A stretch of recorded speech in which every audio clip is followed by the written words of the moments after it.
বারুইপুরে নাবালিকার বাবা মার সঙ্গে সাক্ষাতের পর বড় ঘোষণা করলেন মুখ্যমন্ত্রী। রীতিমতো এই মামলায় অর্থাৎ এখনো পর্যন্ত আমরা প্রথমে যে গণপিটুনির ঘটনা দেখেছিলাম, সেখানে যিনি ছিলেন, যার মৃত্যু হয়েছে সেই ব্যক্তিটি একেবারে নির্দোষ ছিলেন। এখনো পর্যন্ত কিন্তু তদন্তে সেটাই সামনে আসছে। ফলে এই যে ইচ্ছাকৃতভাবে নিরপরাধ একজনকে পিটিয়ে মারা হলো, এই ঘটনায় যে আগামীতে 200 জনকে গ্রেপ্তার করা হবে, সেই পরিষ্কার বার্তাই কিন্তু মুখ্যমন্ত্রী দিয়েছেন। অন্যদিকে পরিবারকে তিনি আবার আশ্বস্ত করেছেন এবং আগামীতে এই গণধর্ষণ কাণ্ডে যে বড় ব্যবস্থা নেওয়া হবে তার জন্য আগামী 72 ঘন্টার মধ্যে রিপোর্ট চেয়েছেন তিনি। একেবারে আজকে সিদ্ধিনাথ গুপ্ত তার প্রতিনিধি দলকে নিয়ে গেছিলেন, ঘটনাস্থলে তদন্ত করেছেন এবং আগামীতে এই ঘটনার সঙ্গে জড়িত একাধিক তথ্য বা রিপোর্ট শুভেন্দু অধিকারী মাননীয় মুখ্যমন্ত্রী চেয়েছেন। অন্যদিকে আজকে বিধায়কদের সঙ্গে পরিষ্কার বৈঠক হয়েছে। একেবারে যে অঞ্চলে ঘটনা ঘটেছে তার নিকটবর্তী যারা বিধায়ক অর্থাৎ রূপা গাঙ্গুলি থেকে শুরু করে দেবাশিস ধর, প্রত্যেকেই কিন্তু ডাকা হয়েছিল এবং ডাকার পর সেই বৈঠকে আলোচনা হয়েছে। এমনকি যে সমস্ত সাংসদ, সেটা তৃণমূলের সাংসদ সায়নী ঘোষ ছিলেন, প্রত্যেকে কিন্তু আজকের এই বৈঠকে উপস্থিত ছিলেন এবং মুখ্যমন্ত্রী সমস্ত বারুইপুরের আইন শৃঙ্খলা নিয়ে আলোচনা করেছেন। একদিকে কেবলমাত্রই নাবালিকার গণধর্ষণের ঘটনা নয়, এর পাশাপাশি ইতিমধ্যে একটি ফুটবল ম্যাচকে ঘিরে একটি নাবালককে খুন করার ঘটনাও বারুইপুর থেকে উঠে আসছে। ফলে বর্তমানে বারুইপুরের যে আইন শৃঙ্খলার অবস্থা একেবারেই খারাপ, সেটার কথা মাথায় রেখে আজকে এই গুরুত্বপূর্ণ বৈঠক তিনি করেছেন। অন্যদিকে নির্যাতিতার বাবা মার সঙ্গে সাক্ষাৎ করে তাদেরকে আশ্বস্ত করেছেন তিনি। এমনকি নির্যাতিতার বাবা মা একটা আউটপোস্ট দাবি করেছিলেন, সেটাও কিন্তু দেওয়ার কথা মুখ্যমন্ত্রী বলেছেন। অন্যদিকে কেবলমাত্র নির্যাতিতার বাবা মা নয়, এর পাশাপাশি যে প্রথমে যেমনটা বললাম যে নাবালকের খুন হয়েছে এই ফুটবল ম্যাচকে ঘিরে, তার বাবা মার সঙ্গে তিনি সাক্ষাৎ করেছেন। মূলত আজকের এই বৈঠক থেকে মাননীয় মুখ্যমন্ত্রী ঠিক কি কি বললেন, বৈঠকের পর সংবাদ মাধ্যমের সামনে এসে একাধিক বড় ঘোষণা করেছেন তিনি। আমার সঙ্গে ওই আমাদের পরিবার, প্রথমত যে পরিবারটি ক্ষতিগ্রস্ত হয়েছে, একরত্তি একটি ছোট্ট কন্যা সন্তানের উপর পাশবিক অত্যাচার করে খুন করা হয়েছে, তারাও মিট করেছে। তারা নিশ্চয়ই আপনাদের বলেছে বা না বললেও আমার জানার বিষয় নয়। আমি কথা বলে স্যাটিসফাইড এবং আমার মনে হয়েছে ওরাও স্যাটিসফাইড। আমি একটা প্রাইমারিলি পুলিশ যা বলেছে, দেখুন, I am not the investigating authority. Mob lynching করে যাকে পিটিয়ে মারা হয়েছে ইন্দ্রজিৎ মন্ডল, উনিও ইনোসেন্ট। পুলিশ আমাকে যা বলেছে এটা আমার কথা নয়। তার পরিবারের সঙ্গে আমি মিট করেছি, তিনিও জাস্টিস পাবেন। যত পুলিশের গাড়ি ভেঙেছেন, রেল লাইন উপড়েছেন, প্রায় অ্যাপ্রক্স 200 আইডেন্টিফাইড হয়েছে, প্রত্যেককে অ্যারেস্ট করা হবে। একটা লোককেও ছাড়া হবে না। পিছন থেকে যারা উস্কেছেন, পলিটিক্যাল লোক যারা ইলেকশনে রিজেক্ট হয়েছেন, কেউ ক্ষমতা থেকে গেছেন, কেউ শূন্য থেকে 1 হয়েছেন, এবং radical force, anti national force যারা পিছন থেকে উস্কেছেন, তাদেরকেও আইডেন্টিফাই করা হয়েছে। তাদের কল রেকর্ড ইত্যাদি ডিজিপির নেতৃত্বে এসটিএফ সব কালেক্ট করেছে। ওদেরকেও প্রপারলি লিসিং করা হবে, ওদেরকেও ঠিক প্রপারলি শিক্ষা দেওয়ার কাজ সরকার করবে। চারজনের মধ্যে 3 জন ধরা পড়েছে, আর আমরা করছি রিগার্ডিং কম্পেনসেশন, রিগার্ডিং অ্যাসিস্ট্যান্স। আমরা দুটো পরিবারের উপরই ছেড়ে দিয়েছিলাম।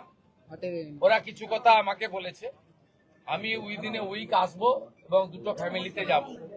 তখন সরকার, ওরা যা চেয়েছে সরকার যা করলো দেখতে পাবেন। সূর্যপুরে ভিকটিম ফ্যামিলি একটা আউটপোস্ট চেয়েছেন, আমরা আউটপোস্টও ডিজিপি এইচএস কে বলেছি করতে হবে। প্রয়োজন হলে রেন্টাল বাড়ি নিয়ে খনি চালু করতে হবে, এবং আমি যখন ভিকটিমদের সঙ্গে মিট করতে আসবো তখন আউটপোস্টের ইনোগ্রেশন হবে। আমরা এখানে অনেকগুলো ডিসিশন নিয়েছি, সেগুলো প্রপারলি আমরা দেখব। আপনারা ভিকটিম ফ্যামিলি যেমন কনফিডেন্স রেখেছেন সরকার পুলিশের উপরে, আপনারাও রাখতে পারেন। আমার মনে হয় না এর আগে কোনো পুলিশ মন্ত্রী বা মুখ্যমন্ত্রী এই ধরনের পীড়িত পরিবারের কথা শুনেছেন বা বলেছেন। আমি এটা মনে করি এটা ডিউটি, আগের লোক করেনি বলে যে আমি করবো না তা না। আমি এখানে এমপি এমএলএ পলিটিক্যাল পার্টিকে ডেকেছিলাম। এমপি সায়নী ঘোষ তিনি মিট করেছেন, মাননীয় বিধায়ক প্রাক্তন স্পিকার বিমান ব্যানার্জি মিট করেছেন, ওয়ান টু ওয়ান কথা হয়েছে, সেটা আমি বাইরে বলবো না। আমার মনে হয়েছে তারাও স্যাটিসফাইড। বিজেপি 3 জন এমএলএ মিট করেছেন, গোসাবার বিকর্ণ নস্কর, রূপা গাঙ্গুলি এবং দেবাশিস ধর। তারাও কিছু বক্তব্য আমাকে বলেছেন, তাদেরকেও আমি সরকার এবং পুলিশের কতটা প্রোগ্রেস হয়েছে ব্রিফ করেছি। আমার বিশ্বাস, এবং এখান থেকে আমি ভার্চুয়ালি গোটা রাজ্যের সমস্ত থানার সঙ্গে যুক্ত হয়েছি, আমি তাদের পরিষ্কার বলেছি যে ঘটনা রোধ করতে হবে এবং প্রপার আপনার যে প্রসিডিওর আছে, ভারতীয় ন্যায় সংহিতা, সুপ্রিম কোর্টের একাধিক গাইডলাইন, জাতীয় মহিলা কমিশন, জাতীয় মহিলা শিশু রক্ষা কমিশন, পস্কো অ্যাক্টের আওতায় যে গাইডলাইনগুলো আছে, হিউম্যান রাইটস কমিশনের যে গাইডলাইনগুলো আছে, রাজ্য সরকারের যে বর্তমান সরকারের যে মনোভাব, বারে বারে মুখ্যমন্ত্রী যে কথাগুলো বলছেন, তার মন্ত্রীরা বলছেন, ডিজিপি যে নির্দেশ দিচ্ছেন, এগুলো আপনাকে ফলো করতে হবে। আমরা পুরো বিষয়টা দেখেছি। এখানে মিসিং ডায়েরি হয়েছে আগের দিন রাত্রিবেলা 11:50 PM-এ। তারপরে ক্রমান্বয়ে যে ঘটনাগুলো হয়েছে মিনিট টু মিনিট আমি প্রাইমারি অ্যানালাইসিস করেছি। সূর্যপুর থানার ক্যাম্প ইনচার্জ দিদেন IC Baruipur, SDPO Baruipur, additional SP Baruipur, in presence of the DGP and SP ADG IG, আমরা আমাদের পার্টেও পুরো অ্যানালাইসিস করেছি। আমি ডিজিপিকে 72 ঘন্টা টাইম দিয়েছি। তিনি আমাকে, আমি যা ফাইন্ডিংস পেয়েছি, ওনার যে অ্যাডমিনিস্ট্রেটিভ প্রসিডিওর রয়েছে, প্রসিডিওর অনুযায়ী একটা রিপোর্ট দেবেন। রিপোর্ট দেওয়ার পরে অ্যাডমিনিস্ট্রেটিভ পার্টে আমাদের যে অ্যাকশন নেওয়ার, আমাদের কোনো লোকের যদি কোনো ওই টাইমের মধ্যে কোনো শিথিলতা থাকে 1%, সেক্ষেত্রেও খুব স্ট্রং অ্যাকশন নেওয়া হবে। আমি পাওয়ারে আসার পরে বা মুখ্যমন্ত্রিত্ব দায়িত্বের পরে আরজি করের মামলায় 3 জন টপ আইপিএস অফিসারকে সাসপেন্ড করেছি। এক্ষেত্রে আমার মেসেজ খুব ক্লিয়ার আছে, সবাই সেটা দেখেছে।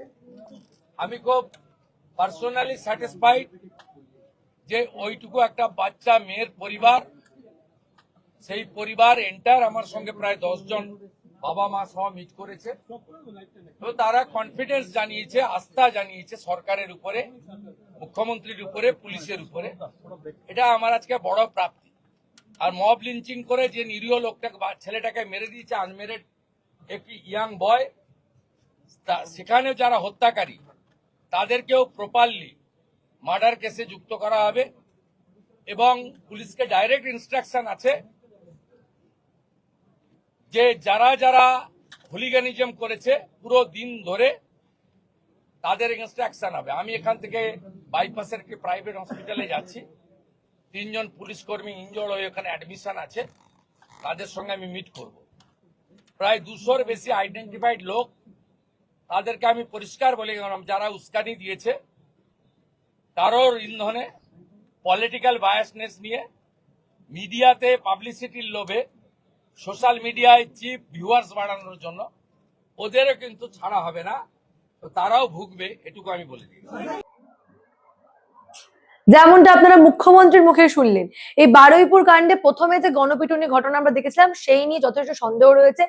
আগামীতে এই রেল লাইন উপড়ে ফেলা থেকে শুরু করে যে যে ঘটনা ঘটেছে তার জন্য প্রায় 200 জনের কাছাকাছি মানুষকে চিহ্নিত করা হয়েছে, গ্রেপ্তার করা হবে বলে মুখ্যমন্ত্রী নিজে পরিষ্কার বার্তা দিয়েছেন। একেবারে মনে করা হচ্ছে যে ইচ্ছাকৃতভাবে এই গণপিটুনির ঘটনা ঘটানো হয়েছে। এবং সবচেয়ে বড় কথা, এখনো পর্যন্ত তদন্তের যে রিপোর্ট, এই গণপিটুনিতে যার মৃত্যু হয়েছে সেই মানুষটি নাকি নির্দোষ ছিল, এখনো পর্যন্ত তদন্তের রিপোর্ট তাই বলছে। এবং আজকে সশরীরে সিদ্ধিনাথ গুপ্ত গেছেন পুরো বিষয়টা তদন্ত করার জন্য, এবং পরবর্তীতে আরো রিপোর্ট আসবে, পুরো বিষয়টা আরো আগামী তদন্ত করা হবে। তবে এখনো পর্যন্ত যা পরিষ্কার তদন্ত রিপোর্ট আসছে, পরিষ্কার কিন্তু যে ব্যক্তির মৃত্যু হয়েছে গণপিটুনির ঘটনায় সেই ব্যক্তিটি কিন্তু নির্দোষ। মুখ্যমন্ত্রীর পরিষ্কার বার্তা আছে, দোষীদের শাস্তি হবে, কেউ রেহাই পাবে না। কিন্তু কোনো নির্দোষের কোনো অপরাধ না থাকা সত্ত্বেও এইভাবে মৃত্যু মেনে নেওয়া যায় না। ফলে আগামীতে এই ঘটনাতেও যে ব্যবস্থা নেওয়া হবে সেই বার্তাও কিন্তু মুখ্যমন্ত্রী পরিষ্কার দিয়ে এসেছেন। এসেছেন এবং পরিবারের সঙ্গে কি কি কথা হলো, আগামীতে বারুইপুর নিয়ে তিনি কি ভাবছেন, সমস্ত কিছু তো আপনারা মুখ্যমন্ত্রীর মুখে শুনলেন। এ বিষয় নিয়ে আপনারা কি ভাবছেন? আপনাদের মূল্যবান এবং গুরুত্বপূর্ণ মতামত আমাকে জানাবেন দ্য নিউজ বাংলা কমেন্ট সেকশনে এবং দেখে থাকুন দ্য নিউজ বাংলা।